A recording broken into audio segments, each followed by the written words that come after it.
بعد فأعوذ بالله من الشيطان الرجيم بسم الله الرحمن الرحيم فويل للمصلين الذين هم عن صلاتهم ساهون صدق الله العظيم وبلغنا رسوله النبي المكين الكريم ونحن على ذلك لمن الشاهدين والشاكرين والذاكرين والحمد لله رب العالمين. آئیے سب سے پہلے ہم اور آپ مل کر بارگاہ رسالت میں جزا لگا کر عقیدت و محبت کے ساتھ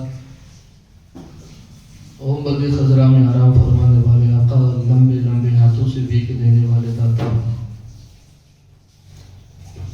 بے کسوں کے کس بے سہاروں کے سہارے، ہم غریبوں ہم گنہگاروں کی ڈوبتی ہوئی نیا کو محشر میں بھی خیبر ہارے، حضور رحمت عالم نور مجسم فخر آدم و بنی آدم تاجدار ارب و عجم جناب پاک احمد مجتبی محمد عربی اللہم فدا صلی اللہ تعالی علیہ وسلم کی بارگاہ مقدسہ میں جھوم جھوم کر باواز بلند درود پاک کے ڈاریاں نچاور کر پڑے اللہم صلی علی سیدنا محمد وعلی آل سیدنا محمد مرضی الحسن والحسین مبارک وسلم صلاۃ و سلام علیک یا سیدی حبیبی یا رسول اللہ صلی اللہ تعالی علیہ وسلم. دوستو، آج میں نے قرآن عظیم فرقان حمید کی 30ویں پارے کی سورہ معون کی دو آیتوں کو آپ کے سامنے تلاوت کرنے کا اللہ رب العزت نے مجھے شرف بخشا. اس پر روشنی ڈالنے سے قبل ہم اور آپ مل کر پھر سے ایک مرتبہ نبی اور آل نبی پر درود پاک پڑھتے ہیں. اللہم صلی اللہم صلی وسلم و بارک علی نبی محمد و آل محمد سید الرجال المفضل یا بحر الکمال محمد صلی اللہ تعالی علیہ وسلم. اقبال نے کیا خوب پہلے کہا تھا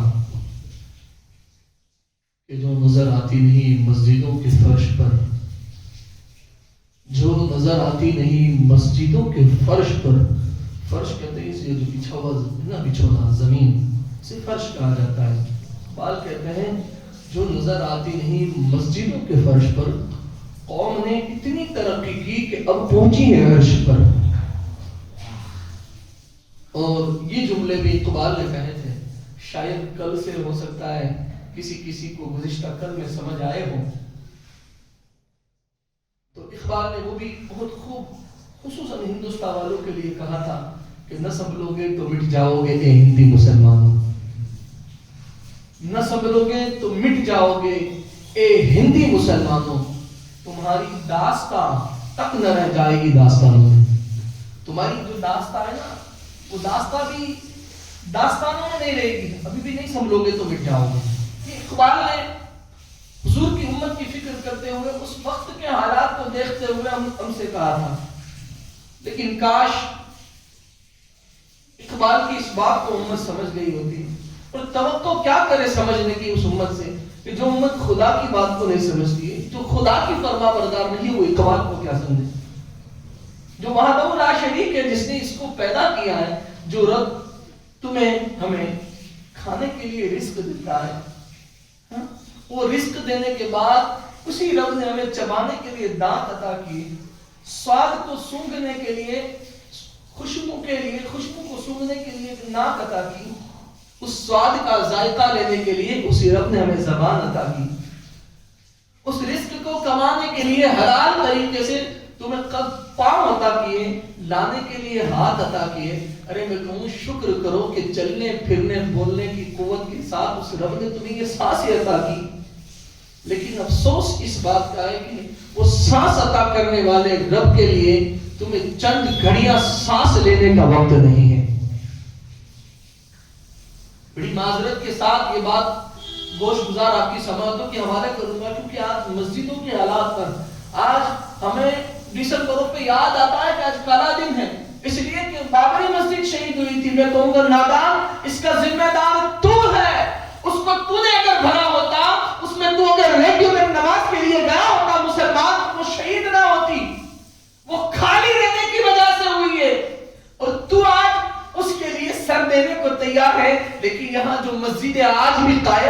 سر جھکانے کو تیار نہیں ہے. اور وجہ یہی ہے مسلمان کہ تو اس رب کے آگے سر نہیں جھکاتا تو دنیا تیرے سر کو بار بار جھکا دیتی ہے. کبھی تو شرمندہ ہو کر جھکتا ہے, کبھی پشیمان ہو کر جھکتا ہے, کبھی بے وقوف بن کر جھکتا ہے, کبھی تجھے جو ہے بے غلط ثابت کر کے جھکایا جاتا ہے, کبھی تو جھوٹ بول کر جھکتا ہے, کبھی تیری سچائی کا آئینہ سامنے آنے کی وجہ سے جھکتا ہے, کبھی کسی کے ساتھ غلط کرنے کی وجہ سے جھکتا ہے, کبھی کسی کے ساتھ برا کرنے کی وجہ سے جھکتا ہے. لیکن یہ جو تو جھکتا ہے نا, اس کی وجہ ہے کہ تو رب کے آگے نہیں جھکتا ہے تو دنیا تجھے بار بار جھکاتی ہے. ذلیل ہونے والے انسان سمجھ لے تو اس رب کے آگے جھک جو تجھے کسی کے آگے نہیں جھکنے دیتا. آج ہمیں یہ پتہ ہی نہیں کہ نماز ہم پر فرض ہے, ہمیں دور دور تک اس کا خیال نہیں ہے, دور دور تک ہمیں فکر نہیں ہے. ہاں ہمیں ہماری مسجدوں میں اے سی لگوانا ہے, ہمیں ہماری مسجدوں میں اچھے سے اچھا پی او پی کروانا ہے, ہمیں ہماری مسجدوں میں فرش پر ہمارے قدم کو, ہمارے گھٹن کو ذرا سی تکلیف نہ ہو اس لیے اچھے سے اچھا فرش بچھانا ہے, نرم نرم, ہمیں اچھے سے اچھی زینت کرنی ہے مسجد میں. لیکن افسوس مسجد کی زینت, اے مسلمانوں سن لو, یہ تمہارے دیے و مال سے یہ تم جو سجاتے ہو یہ مسجد کی زینت نہیں ہے. میرے مصطفیٰ کریم فرماتے ہیں مسجد کی زینت سجدوں سے ہے. لیکن تجھے وہ زینت تو بخش نہیں ہے, وہ خوبصورتی تو بخش نہیں ہے. اور اسی بنا پر تو جب مسجد کو خوبصورت بنانے کے لیے نماز میں نہیں آتا ہے, اسی لیے تیرا چہرہ بدصورت ہوتا جاتا ہے, اسی لیے تجھے بار بار اچھے سے اچھے صابن کا خرچہ کرنا پڑتا ہے, فیس واش اور نہ جانے کیسی کیسی کریم خریدنی پڑتی ہے. تو سن لو اے چہرے کا نخار کرنے والوں, بے نمازیوں کی سزا میں ایک سزا یہ ہے کہ اللہ تبارک و تعالی بے نمازی کے چہرے سے نور چھین لیتا ہے. اب تو خوبصورتی لانا چاہتا ہے, جب خوبصورتی کو خدا چھین لیتا ہے, وہ خوبصورتی کی برکتیں تجھے نصیب نہیں ہوتی ہے, تو تو چاہے کتنی بھی دعا کر لے خوبصورت کیسے ہو.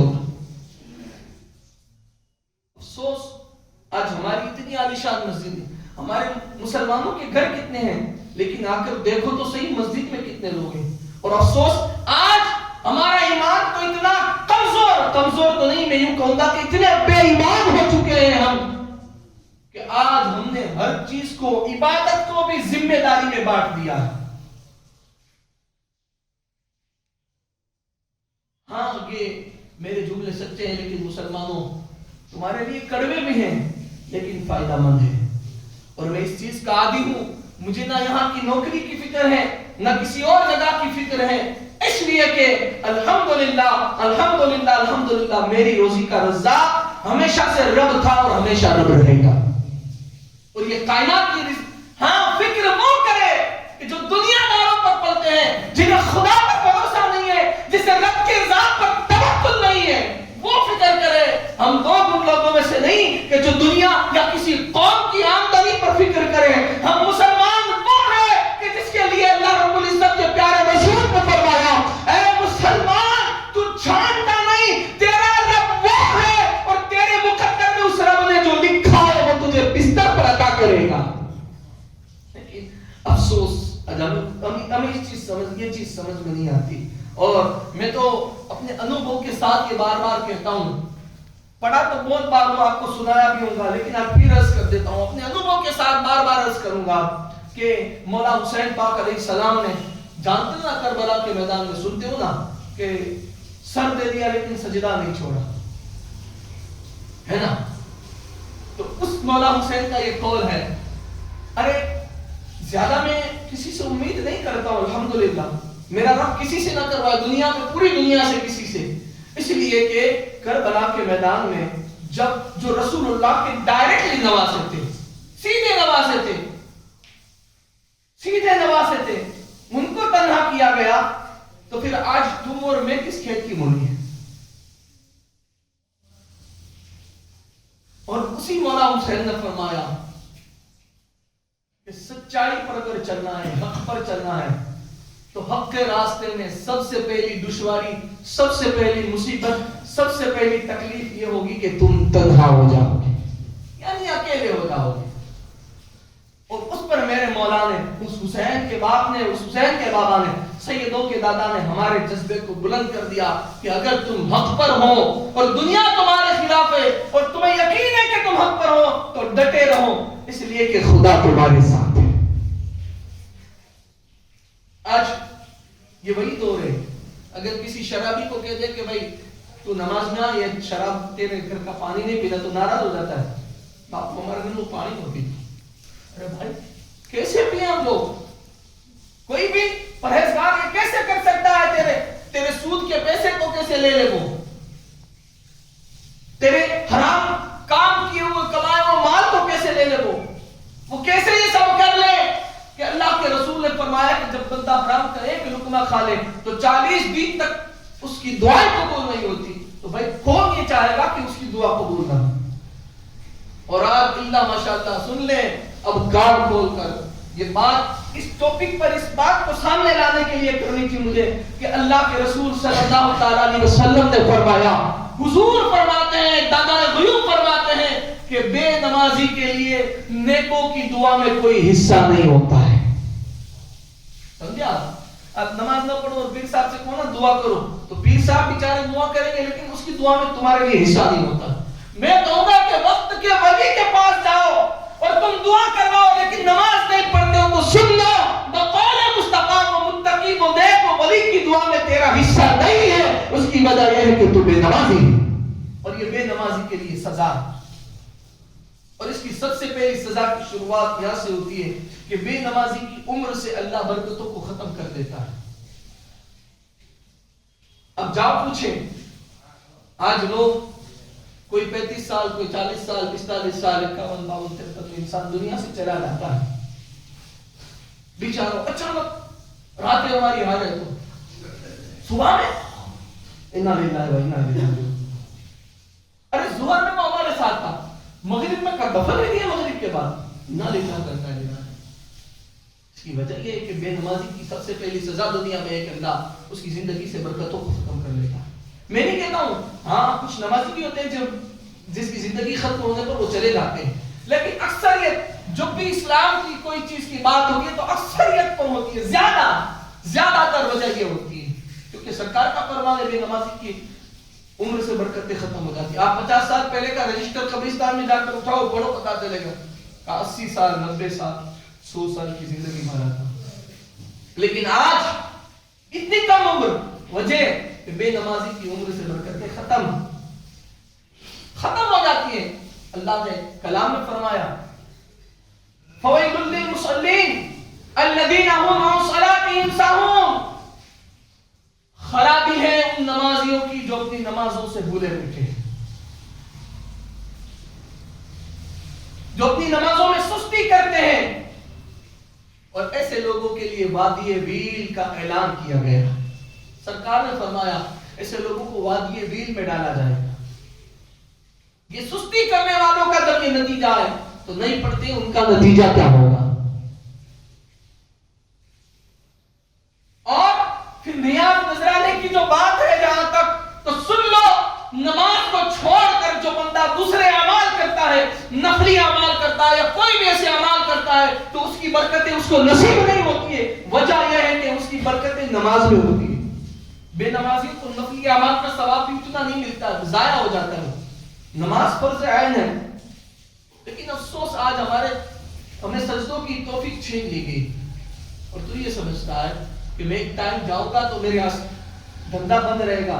میں کہتا ہوں تو بے ایمان ہے، ایمان والا یوں ہے، اور ایمان والے کی شان ہے کہ وہ اس شان سے چلا جاتا ہے کہ روزی کا رزاق اللہ ہے، اور جو اس توکل پر چلتا ہے کبھی اس سے ملاقات کرے، اس کے قریب بیٹھے اور پوچھے اس سے کہ تو اس وقتوں میں نماز کے لیے چلا جاتا ہے، تجھے کیسے مل جاتا ہے، تو یقین جانے وہ کہے گا کہ میرا رب مجھے کہیں نہ کہیں سے دے ہی دیتا ہے۔ اگر نماز کے وقت میں تو اللہ کی فکر میں، اللہ کی محبت میں، رسول اللہ کی محبت میں اپنے کام کو چھوڑ کر نماز کے لیے چلا جاتا ہے، اور تیرا اگر 50 کا بیپار کوئی اور کر لیتا ہے تو سن لے اس نماز کی برکت سے میرا رب تجھے 100 عطا فرمائے گا۔ لیکن یقین ہونا چاہیے، توکل ہونا چاہیے رب پر۔ ایک سزا زندگی سے برکتیں ختم بے نمازی کی،